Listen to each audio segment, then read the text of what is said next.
Hi పిల్లలు, finally నా vehicle వచ్చేసిందో. This the last paper work unveil చేస్తున్నా. Suzuki Access 125 matte blue colour. నా జాతకం ప్రకారం ఈ కలర్ తీసుకోమని చెప్పిండ్రు. అక్కడ ఏం చేస్తున్నానో తెలియదు, అస్సలు పట్టించుకోకండి. అంత ఎగ్జైట్మెంట్, లోపల ఉన్న ఎగ్జైట్మెంట్కి అలా బిహేవ్ చేస్తున్నా. ఆఫ్టర్ యాక్సిడెంట్ బండి తీసుకోవాలా వద్దని చెప్పి ఒకటికి 100 టైమ్స్ ఆలోచించి ఇంకా ఈ భయాన్ని ఓవర్కమ్ చేయాలని చెప్పి ఒక డెసిషన్ తీసుకొని వెహికల్ తీసుకున్నా. నాకైతే చాలా అంటే చాలా ఆనందంగా ఉంది. My first vehicle. అసలు అంటే అందరికీ ఒక ఎమోషన్ కదా ఫస్ట్ వెహికల్ అంటే. ఇంకా ఫార్మాలిటీస్ అన్నీ కంప్లీట్ చేసుకొని వెహికల్ తీసుకొని టెంపుల్కి వెళ్ళి పూజ చేయించుకున్నా. ఇదే మా ఇంటి దగ్గర అయితే ఖచ్చితంగా పంతులు గారు 1 గంట పూజ చేస్తారు నా కోసం.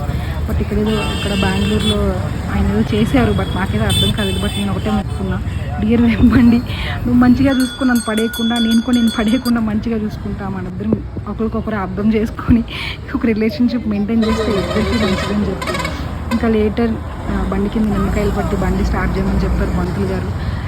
అట్లే బండి స్టార్ట్ చేసాం. అది చాలా అంటే చాలా ఆనందంగా ఉంది. ఇక్కడ ఏంటంటే ఈ పూజ అయ్యాక అక్క వాళ్ళు కూడా పూజ చేస్తారు. I feel their blessings are very good for me. నాకేంటంటే చిన్న సెలబ్రేషన్స్ కూడా కేక్ ఉండాలన్నమాట. New beginnings. మా అన్నగారు నేను మ్యాచింగ్ వేసుకున్నాం. మాకు కేక్ ఇంపార్టెంట్ అన్నింటికన్నా. ఇది అయిపోయిన తర్వాత మంచిగా బిర్యానీ అండ్ స్టార్టర్స్ మంచిగా తిని చిల్లయ్యామంతే.